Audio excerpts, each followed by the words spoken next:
오늘의 말씀은 호세아 6장 1절로 11절 말씀입니다. 제가 가진 성경은 구약성경 1261페이지입니다. 호세아서 6장 1절로 11절 말씀입니다. 한 절씩 교독하신 후 마지막 11절은 다 함께 합독하시겠습니다.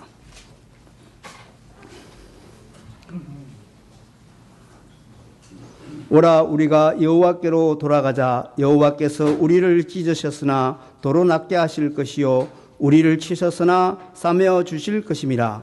여호와께서 일주일에 우리를 찾으시며 셋째 날에 우리를 일으키시니 우리가 그의 앞에서 살리라. 그러므로 우리가 여호와를 알자. 힘써 여호와를 알자. 그의 나타나심은 새벽빛같이 어김없나니 비와 같이 땅을 적시는 늦은 비와 같이 우리에게 임하시리라 하니라. 여호와나 내가 네게 어떻게 하랴. 유다야 내가 네게 어떻게 하랴. 너희에게 아침 비나 시 없어지는 이슬 같다. 그러므로 내가 선지자들로 그들을 치고 내 입의 말로 그들을 죽였노니 내 심판은 빛처럼 나오느니라.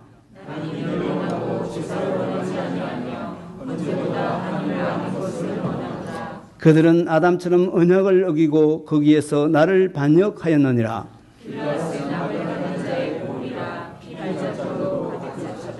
강독대가 사람을 기다리는 같이 제사장의 무리가 세겜길에서 살인하니 그들이 사악을 행하였느니라.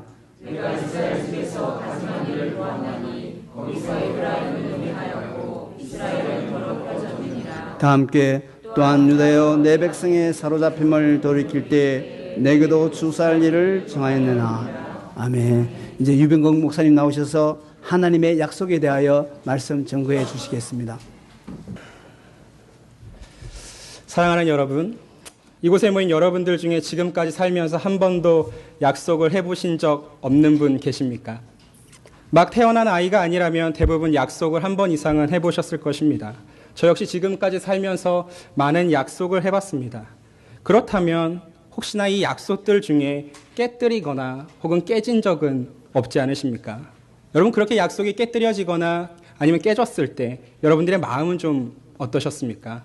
아마 대부분의 마음은 좀 불편함이 있었을 것이고 불쾌함을 느끼셨을 것입니다. 왜 그랬을까요? 우리가 그 약속에 대한 가치를 알고 있기 때문입니다.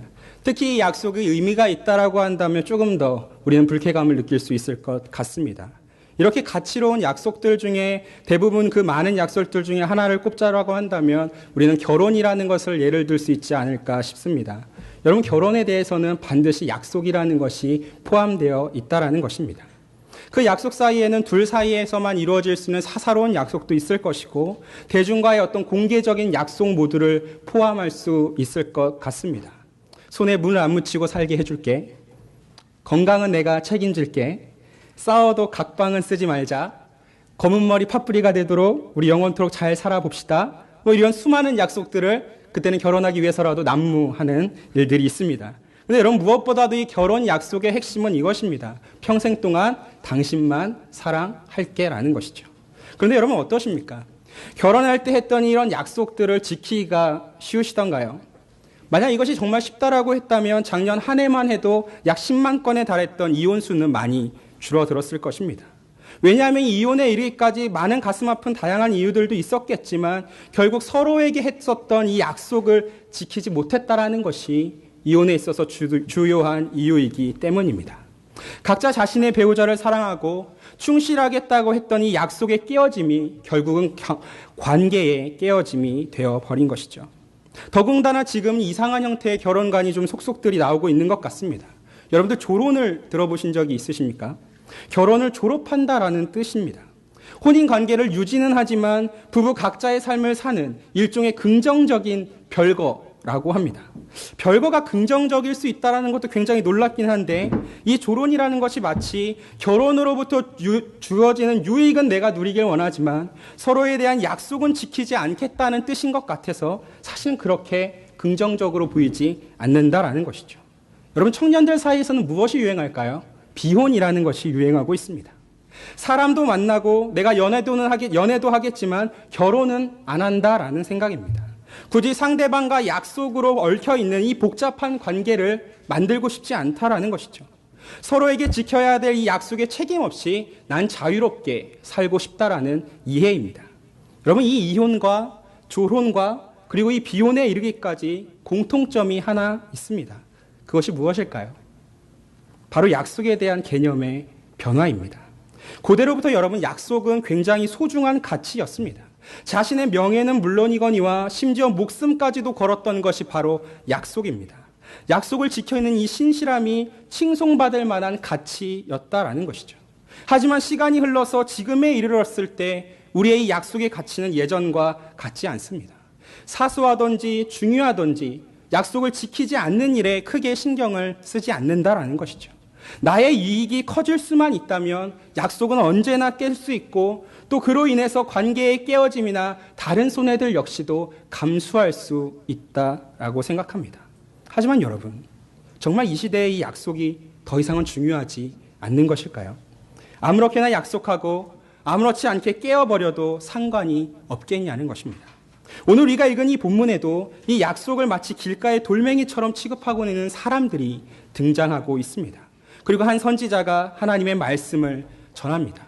그 말씀은 약속에 대해서 이들과는 전혀 다른 이야기를 담고 있다라는 것이죠. 여러분, 호세아 선지자가 활동하던 이 당시의 북이스라엘은 부강하고 부유한 나라였습니다. 특히나 이 상업이 발달해서 부유한 지도자들이 생겨나던 시절입니다. 나라에 돈이 돌기 시작하니까 자연스럽게 주변 문화에 눈을 돌리게 된다라는 것이죠. 이방인의 종교라는 것이 물밀듯이 들어왔습니다. 왕이나 제사장이나 선지자는 물론이거니와 백성들 역시도 열심히 번영하고 권력을 가지고 명예를 추구하고 쾌락을 바라던 시대였다라는 것입니다. 여러분들, 이 모습이 왠지 낯익지는 않으십니까? 우리나라의 7, 80년대, 우리나라의 90년대의 모습을 한번 생각해 보십시오. 여러분, 그때는 경제가 번성하던 때였습니다. 교회에는 수많은 사람들이 몰려들었고 그 수많은 사람들이 몰려드는 가운데에서 우리 조국교회에는 이러한 모습들이 역시나 똑같이 이루어졌다라는 것이죠. 번영을 추구하고 권력을 추구하고 명예를 바라고 쾌락을 원했다라는 것입니다.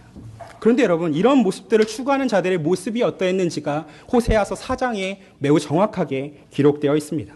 호세아서 4장 7절부터 9절까지의 말씀을 제가 읽어드리겠습니다. 그들은 번성할수록 내게 범죄하니 내가 그들의 영화를 변하여 욕이 되게 하리라. 그들이 내 백성의 속죄 죄물을 먹고 그 마음을 그들의 죄악에 두는도다. 장차는 백성이나 제사장이나 동일함이라. 내가 그들의 행실대로 벌하며 그들의 행위대로 갚으리라. 여러분, 이들의 행위가 어떠했는지는 또 다음에도 이렇게 기록되어 있습니다. 호세아서 4장 12절 말씀입니다. 내 백성이 나무에게 묻고 그 막대기는 그들에게 고하나니 이는 그들이 음란한 마음에 미혹되어 하나님을 버리고 음행하였음이니라. 그들이 산꼭대기에서 제사를 드리며 작은 산 위에서 분향하되 참나무와 버드나무와 상수리 나무 아래에서 하니 이는 그 나무 그늘이 좋음이라. 이러므로 너희 딸들은 음행하며 너희 며느리들은 간음을 행하는도다. 여러분, 이 놀라운 부패의 모습이 이스라엘 전역에서 이루어졌다라는 것이죠. 그것을 호세아서 8장 11절이 이렇게 기록하고 있습니다. 에브라임은 죄를 위하여 제단을 많이 만들더니 그 제단이 그에게 범죄하게 하는 것이 되었도다. 여러분, 하나님의 나라라고 불리던 하나님의 백성들이 모여 살던 이 이스라엘 곳곳에 그 전역에 세워지던 것이 무엇입니까? 제단이다라는 것이죠. 그리고 이 제단 위에서 드려졌던 것이 바로 온갖 형태의 이방 제사들이었다라는 것입니다. 근데 여러분, 이들의 타락이라는 것이 여기에서 멈추지 않는다라는 것이죠. 여러분, 이들은 단지 종교적인 우상만을 숭배하면서 그것만을 바랐던 사람들이 아니라는 것입니다. 여러분, 호세아서 7장 11절은 이렇게 기록되어 있습니다. 에브라임은 어리석은 비둘기와 같이 지혜가 없어서 애굽을 향하여 부르짖으며 아수르로 가는도다. 정치적으로 군사적으로 이스라엘은 하나님보다 애굽을 의지하였습니다. 눈으로 보기에 아수르를 견제할 세력이 애굽밖에 없었기 때문입니다. 그리고 그들은 서로를 이렇게 대하는 자들이었습니다. 호세아서 4장 2절입니다. 오직 저주와 속임과 살인과 도둑질과 간음뿐이요 포악하여 피가 피를 뒤이음이라. 여러분, 우상 숭배를 자행하면서 정치적으로 군사적으로 하나님이 아니라 이집트를 따라다니면서 그러면서 서로를 대하던 모습이 무엇입니까? 저주하고 속여내고 살인하고 도둑질하고 간음하여 피가 피로 채워지는 모습이었다라는 것이죠. 근데 이렇게 놀랍도록 이들은 그런 타락을 자행하면서도 도리어 하나님과 호세아를 향하여 의기양양하게 말을 한다라는 것입니다. 호세아서 12장 8절입니다. 에브라임이 말하기를 나는 실로 부자라. 내가 재물을 얻었는데 내가 수고한 모든 것 중에서 죄라고 할 만한 불의를 내게서 찾아낼 자 없으리라 하거니와. 여러분, 이 사람들이 하는 말이 무슨 뜻일까요? 자신들이 갖고 있는 이 부라는 것이 하나님의 축복의 증거다라고 얘기하고 있는 것입니다. 정말 자신들이 죄인이라고 한다면 거룩하신 하나님께서 자신들을 이렇게 부유하게 만드실 리 없지 않겠냐는 의미입니다. 더군다나 여러분, 이들이 앞으로도 풍요함을 누릴 수 있게 해줄 수 있는 아주 놀라운 마법의 주문 하나를 갖고 있었다라는 것이죠. 그게 무엇입니까? 오늘 본문 1절부터 3절입니다. 우리 본문 1절과 3절을 한번 같이 읽어보도록 하겠습니다. 시작. 우리가 여호와께로 돌아가자. 여호와께서 우리를 지으셨으나 도로 낫게 하실 것이요 우리를 주셨으나 상하여 주실 것입니다. 여호와께서 이틀 후에 우리를 살리시며 셋째 날에 우리를 일으키시리니 우리가 그의 앞에서 살리라. 그가 여호와를 알자. 힘써 여호와를 알자. 그의 나타나심은 새벽빛같이 어김없나니 비와 같이 땅을 적시는 늦은 비와 같이 우리에게 임하시리라 하니라. 정말 아름답고 은혜로운 고백입니다. 그런데 여기에 함정이 있습니다. 그동안 이 1절과 3절은 호세아 선지자의 말씀으로 해석되었지만 현재 대다수의 학자들은 이를 백성들의 말로 인정하고 있습니다. 백성을 향한 선지자의 애달픈 절규가 아니라 하나님과 우상을 동시에 섬기던 이스라엘 백성들의 형식적인 거짓말이라는 것입니다. 그들은 한쪽에서는 우상을 위한 제사를 지내고 있었고 다른 한쪽에서는 하나님을 섬기던 자들이었습니다. 그리고서는 회개의 기도문을 이렇게 외쳤다라는 것이죠. 우리가 하나님께로 돌아갑시다. 하나님께로 돌아가기만 한다면 하나님을 무조건 우리를 용서하시고 받아주실 것입니다. 하나님의 백성이 하나님을 아는 것이 마땅합니다. 하나님은 항상 찾아오는 새벽비처럼 늘 맞춰내리는 비유처럼 우리와 함께 하실 것입니다.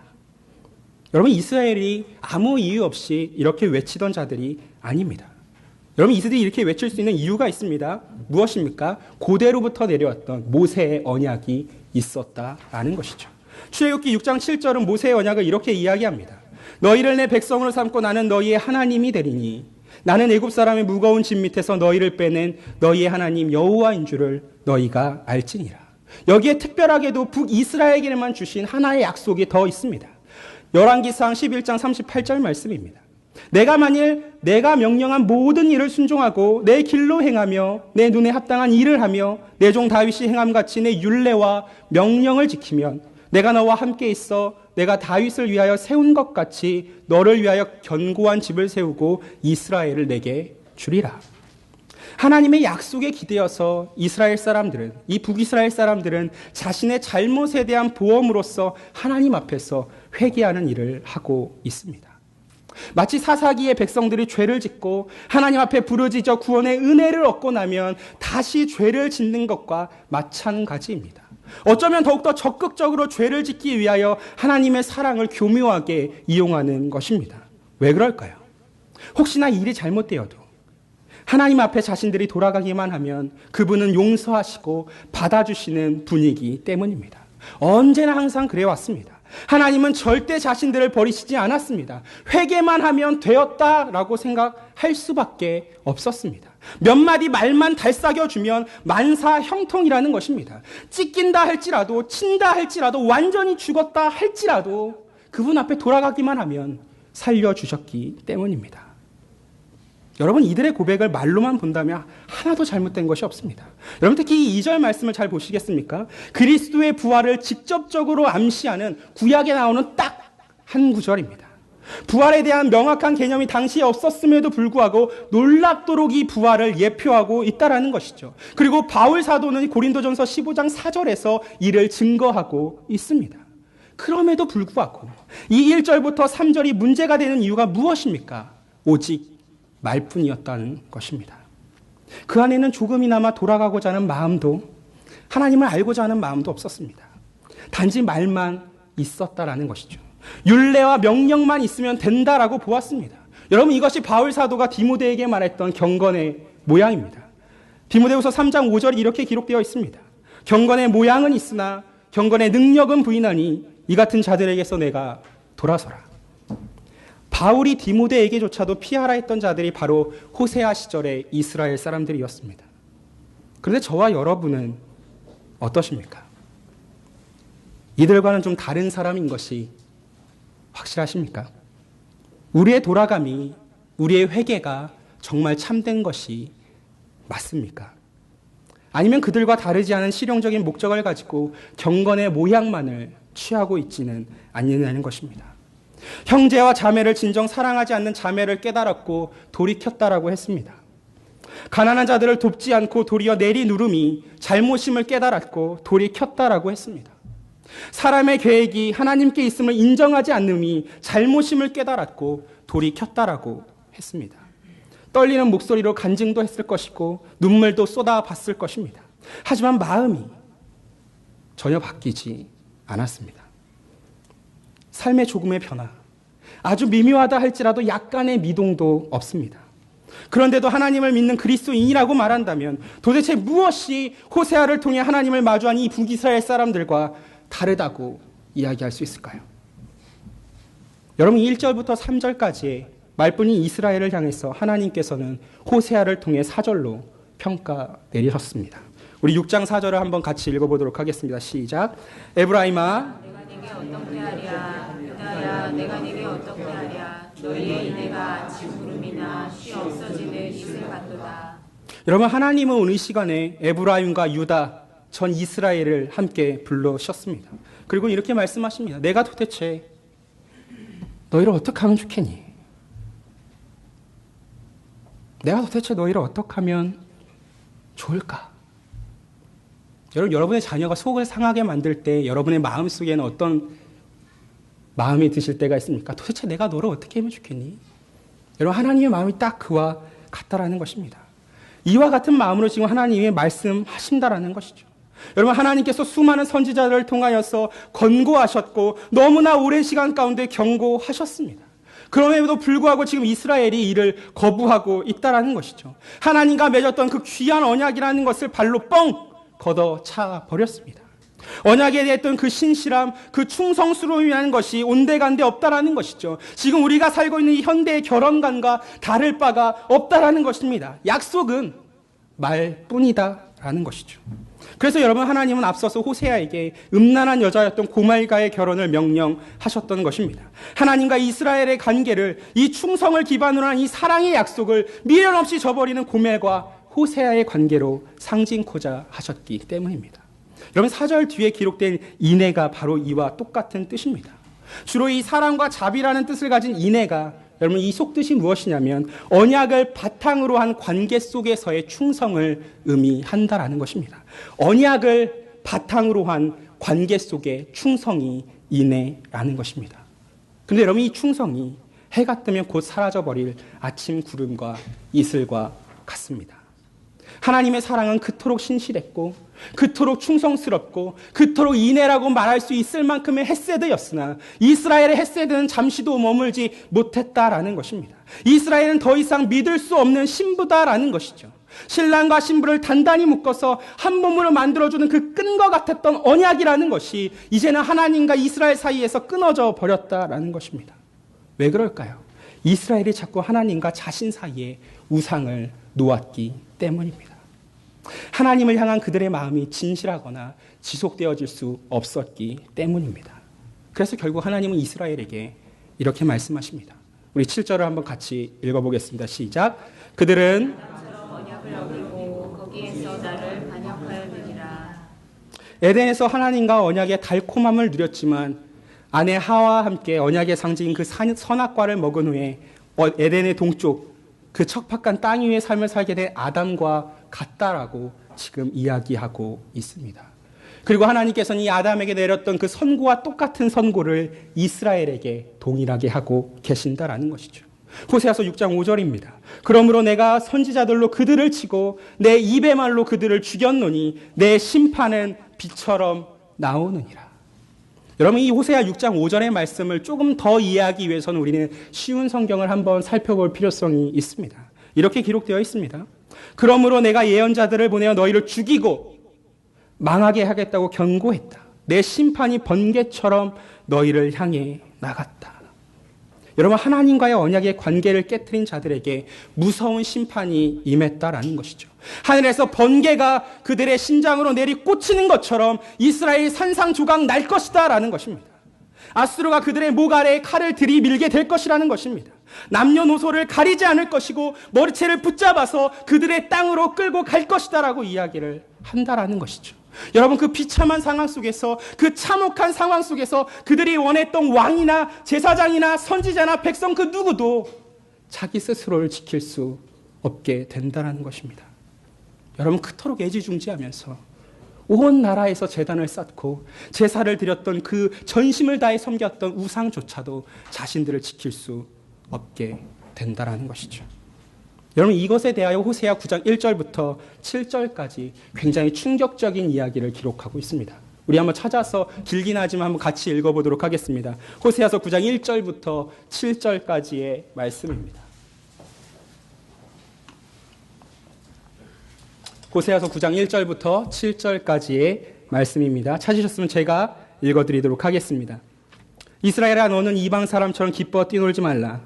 내가 음행하여 내 하나님을 떠나고 갓 타작마당에서 음행의 값을 좋아하였느니라. 타작마당이나 술틀이 그를 기르지 못할 것이며 새 포도주도 떨어질 것이요 그들은 여호와의 땅에 거주하지 못하며 에브라임은 애굽으로 다시 가고 아수르에서 더러운 것을 먹을 것이니라. 그들은 여호와께 포도주를 부어드리지 못하며 여호와께서 기뻐하시는 바도 되지 못할 것이라. 그들의 재물은 애곡하는 자의 떡과 같아서 그것을 먹는 자는 더러워지나니 그들의 떡은 자기 먹기에만 소용될 뿐이라 여호와의 집에 드릴 것이 아님이니라. 너희는 명절날과 여호와의 절기의 날에 무엇을 하겠느냐? 보라, 그들의 멸망을 피하여 갈지라도 애굽은 그들을 모으고 노브는 그들을 장사하리니 그들의 은이나 귀한 것이나 찔레가 덮을 것이요 그들의 장막 안에는 가시덩굴이 퍼지리라. 형벌의 날이 이르렀고 보응의 날이 온 것을 이스라엘이 알지라. 선지자는 어리석었고 신은 감동하는 자가 미쳤나니 이는 내 죄악이 많고 내 원한이 큼이니라. 여러분, 이들이 명절날이 되어도 여호와의 절기의 날이 되어도 이들이 어떠한 예배를 드린다 할지라도 이들이 가장 귀한 예물을 드린다 할지라도 그것이 무엇이라는 것입니까? 여호와의 기쁨이 되지 못한다라는 것입니다. 왜 그럴까요? 내 죄악이 많고 원한이 크기 때문이다라는 것이죠. 여러분, 이것이 하나님과의 언약을 파기한 자들의 결과입니다. 언약이 있었기 때문에 저와 여러분은 하나님 앞에 나아갈 수 있었습니다. 예배할 수도 있었고 기도할 수도 있었고 무엇보다도 하나님과 관계를 맺음 속에서 우리는 살아가며 구원의 은혜라는 것을 경험할 수 있었고 또 장차올 하나님의 나라를 소망할 수 있었다라는 것이죠. 언약이 없었다고 한다면 우리는 그 무엇도 하나님과 관계 맺을 수도 없었고 누릴 수 없었다라는 것입니다. 하나님과의 이 약속으로부터 주어지는 그 모든 유익이 무엇보다도 여러분의 이 구원이라는 것이 아침 이슬과 구름처럼 사라져 버리게 될 것이라는 것입니다. 여러분, 결국 이렇게 약속이 저버려진 이 관계의 깨어짐이라는 것이 하나님과 우리의 단절이라는 것이 인간 존재의 근원마저도 부수어 버리게 된다라는 것이죠. 여러분, 이렇게 인간 근원마저도 부수어졌을 때 무슨 일이 일어나겠습니까? 여러분, 웨스트민스터 소요리 문답 1문답에서 인간의 목적에 대해서 무엇이라 이야기하고 있습니까? 하나님을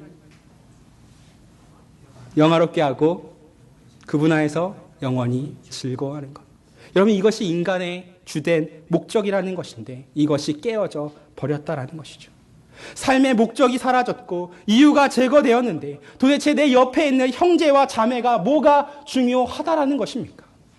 내 옆에 있는 나의 형제와 나의 자매의 그들의 어려움과 그들의 아픔이라는 것을 내가 돌보아줄 필요가 무엇이 있겠냐는 말입니까? 그러니까 여러분, 호세아 시절에 나오는 이들의 모습이 무엇이었습니까? 도둑질하고 강도질하고 살인하고 속여내는 것. 바로 언약을 파기한 자들의 모습이었다라는 것이죠. 약속이 의미가 없다라는 것입니다. 그래서 여러분, 8절과 11절이 이들의 모습이 어떠했는지를 분명하게 한 번 더 기록해 주고 있습니다. 우리 8절부터 11절 말씀 한 번 더 읽어보도록 하겠습니다. 시작. 나그네하는 자의 보울이라 피 발자국으로 가득 찼도다. 강도떼가 사람을 기다림같이 제사장의 무리가 실경길에서 살인하니 그들이 사함을 행하였느니라. 내가 이스라엘 집에서 가증한 일을 보았나니 거기서 에브라임은 음행하였고 이스라엘은 더럽혀졌느니라. 또한 유다여 내가 내 백성의 사로잡힘을 돌이킬 때에 내게도 추수할 일을 정하였느니라.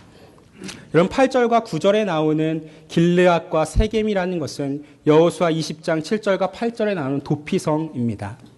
다시 말해서 부지 중에 죄를 저지른 자의 목숨을 구하기 위하여 약속되어진 피난처라는 것이죠. 여러분 그곳에서는 죄인들은 제사장들의 보호를 받으면서 자신의 생명을 유지할 수 있었습니다. 그런데 여러분 이 본문에 등장하는 길르앗과 세겜은 전혀 도피성의 모습이 아니라는 것입니다. 도리어 생명을 보호해줘야 했던 이 제사장들이 무엇하고 있습니까? 강도처럼 사람을 죽이고 있다라는 것이죠. 사람의 생명을 빼앗아가고 있다라는 것입니다. 그래서 그 길르앗 땅에, 그 세겜 땅의 모습이 무엇이라는 것입니까? 피가 땅에 가득하다라고 기록되어 있습니다. 그런데 여러분 도피성만이 아닙니다. 북이스라엘의 수도와 유다 역시도 도둑질과 사기와 강도질이 성행하고 있었고 우상숭배로 더럽혀졌음으로 인하여서 이제는 추수할 일이, 다시 말해서 심판이 정해졌다고 선포를 듣고 있습니다. 그러면 여러분 사랑하는 여러분, 이 8절과 11절의 모습이 어떠십니까? 여러분 지금 우리가 살고 있는 이 시대의 모습과 별반 다르지 않다라고 여겨지진 않으십니까? 사람의 생명을 구하기 위해서 만들어진 그 대피소가 바로 도피성이었다라는 것입니다.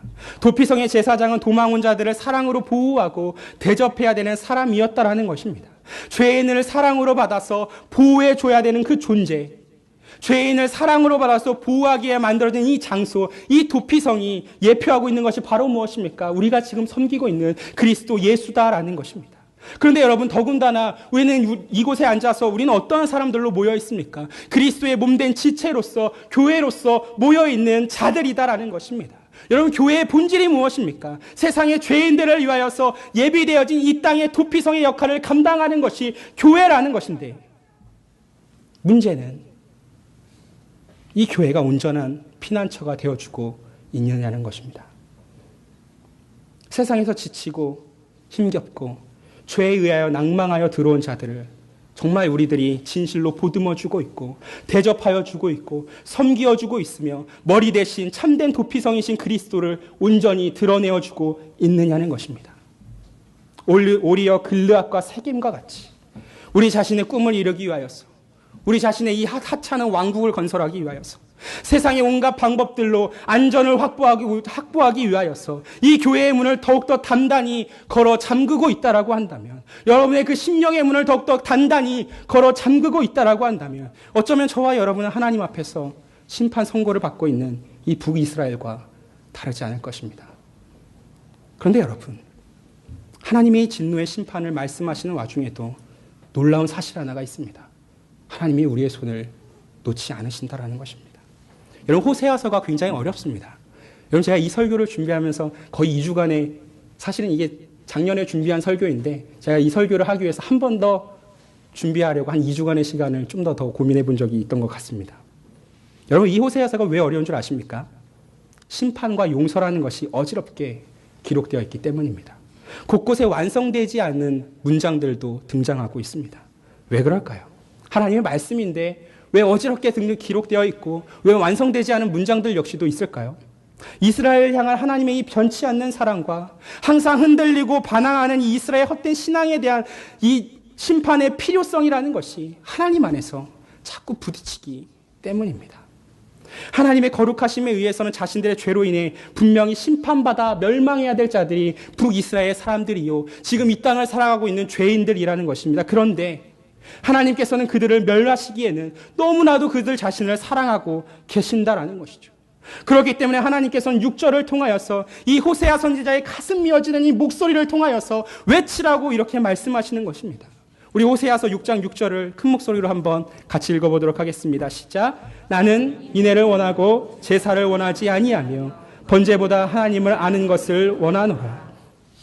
여러분 나는 인애를 원하고 제사를 원하지 아니하며 번제보다 하나님 아는 것을 원하노라. 여러분 이 6절은 비록 한 절이지만 앞서 우리가 보았던 1절과 3절의 말씀을 압축시키는 말씀입니다. 하나님은 결국 1절과 3절에 이 이스라엘 말뿐인 신앙 고백 안에 제발 너희들의 마음을 담아달라고 말씀하시는 것입니다.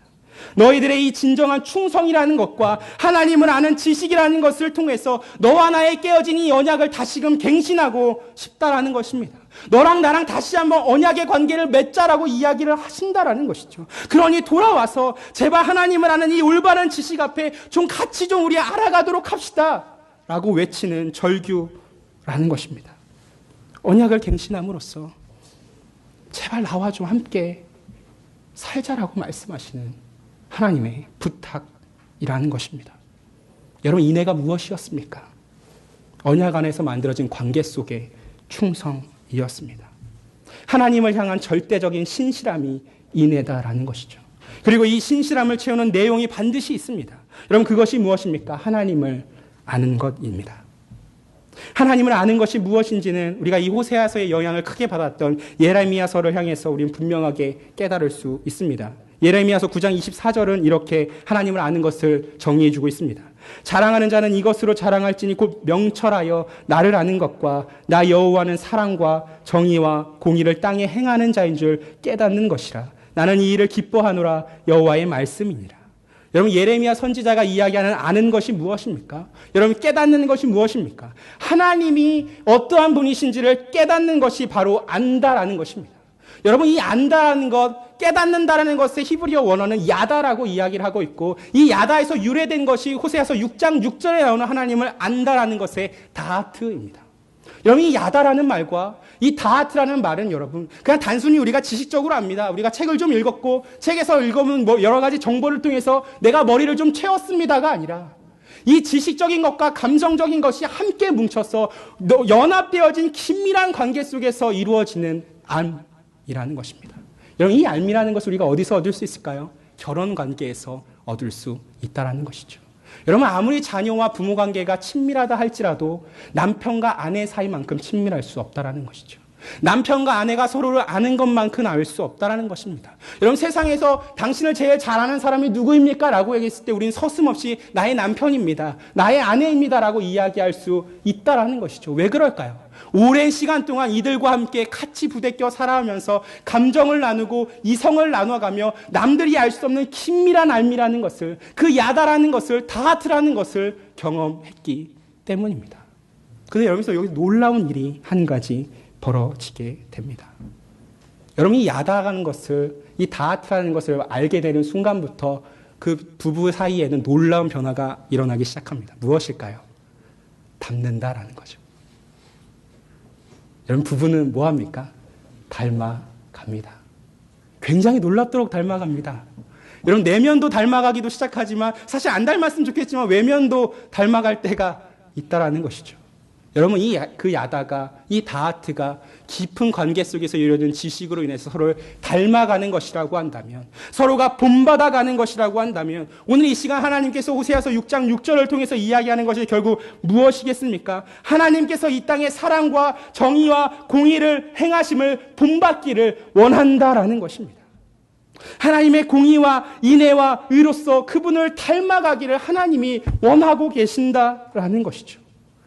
여러분, 하나님께서 진실로 공의롭고 진실로 정의롭고 진실로 사랑스러움을 닮아갈 수 있도록 우리에게 제공해 주신 유일하신 존재가 누구일까요? 그렇습니다, 여러분. 예수 그리스도라는 것이죠. 그리고 예수 그리스도께서는 유일하게 신약 성경에서 호세아서 6장 6절을 유일하게 2번이나 인용하신 분이십니다. 여러분, 그분이 이것을 어떻게 인용하셨습니까? 죄인들을 건지시기 위하여 이 말씀을 하셨다라는 것이죠. 너희의 말뿐인 예배가 아니라 너희들의 마음이 담겨있는 예배를 원한다라는 것입니다. 너희들이 단순히 나를 아는 것에서만 멈추는 것이 아니라 나와의 긴밀한 연합 가운데서 주어지는 다하트를 통하여 나와 함께 이 관계 안에서 충성스러움으로 신실함으로 이 언약을 누리자라고 이야기를 하셨다라는 것이죠. 여러분, 예수 그리스도께서는 죄인들을 구원하시기 위한 그 약속을 지키기 위하여 이 죄의 땅을 직접 오신 분이십니다. 십자가 위에서 이루신 이 공의를 통하여서 사랑이 무엇인지를, 정의가 무엇인지를, 공의가 무엇인지를 확실하게 알려주신 분이십니다. 그러므로 그리스도께서는 저와 여러분의 완벽한 모본이시다라는 것입니다. 그리고 그 그리스도께서 이렇게 말씀하십니다. 심판받은 죄인들아 다 나오라. 내가 너희를 위하여 구원을 얻는 은혜의 언약을 맺겠노라. 여러분 마태복음 9장 13절이 이렇게 기록합니다. 너희는 가서 내가 긍휼을 원하고 제사를 원하지 아니하노라 하신 뜻이 무엇인지를 배우라. 나는 의인을 부르러 온 것이 아니요 죄인을 부르러 왔노라 하시니라. 한 번 더 인용하십니다. 마태복음 12장 7절입니다. 나는 자비를 원하고 제사를 원하지 아니하노라 하신 뜻을 너희가 알았더라면 무죄한 자를 정죄하지 아니하였으리라. 사랑하는 여러분, 오늘 예수님께서 오늘 호세아서에서 하나님께서 말씀하시고 싶은 것이 무엇입니까? 너와 나 사이의 언약의 충성스러움을 통한 그 관계가 무엇인지를 알라는 것입니다. 그 관계가 너희들에게 주어지는 은혜가 무엇인지를 알라라고 이야기를 하신 것입니다. 어쩌면 우리가 살고 있는 이 세상이라는 것이 호세아 시대의 세상과 크게 다르지 않은 것 같습니다. 말뿐인 신앙과 거짓 회개로 심판을 자초하는 시대일지도 모르겠습니다. 이때 저와 여러분이 진정으로 해야 될 것은 하나님과의 언약을 갱신하는 일입니다. 아직 우상이 하나님과 여러분 사이에 놓여 있으신 분이 계십니까? 충성되지 못한 마음 가운데에서 여전히 돌아오지 못한 채 하나님 주변을 빙빙 돌면서 헤매고 있는 분이 계십니까? 그런 자들을 향해서 오늘 이 시간 어제나 오늘이나 분별하신 하나님께서 이렇게 동일하게 말씀하신다라는 것입니다. 우리 호세아서 6장 6절을 한 번만 더 읽어보도록 하겠습니다. 시작. 나는 인내를 원하고 제사를 원하지 아니하며 언제보다 하나님을 아는 것을 원하노라. 지금으로부터 약 400년 전에 스코틀랜드라고 불리던 땅 가운데 그곳에 사는 모든 국민들이 수도 에든버러의 한 교회에 모여 들었습니다. 그리고 그들은 한 가지의 문서에 자신의 이름을 서명하기 시작했습니다. 스코틀랜드의 종교개혁을 위해서 하나님과의 언약을 갱신하겠다라는 내용이었고, 이것을 우리는 역사적으로 스코틀랜드의 국민 언약이라고 부르고 있습니다. 사랑하는 여러분, 저는 우리 조국교회 가운데, 우리 올고등교회 가운데 이런 놀라운 일이 한 번쯤은 일어났으면 좋겠습니다. 오늘 우리도 하나님 앞에 서서 우리의 마음의 빛 가운데에 깊이 우리의 이름을 서명하는 은혜가 있었으면 좋겠습니다. 하나님 앞에 돌아와서 충성과 그리스도를 본받음을 내용으로 해서 우리의 언약을 좀 갱신하는 일이 있었으면 좋겠습니다. 그러므로 하나님과 나를 꽉 동여맨 이 언약의 끈으로 인하여서 우리가 살아가야 될 우리의 수명이 언제까지 모르겠지만 주님 부르시는 그 마지막 날까지 하나님과 우리의 관계가 절대적으로 깨어지는 일이 없기를 주님의 이름으로 소망합니다. 오늘 시간 이 말씀을 기억함으로 주님과의 언약을 다시 한번 갱신하시고 그 갱신된 언약 가운데에서 하나님 사이에서 누리는 그 놀라운 유익을 경험한 우리 올고등교회 성도들 한 분 한 분 되시기를 주님의 이름으로 축복합니다.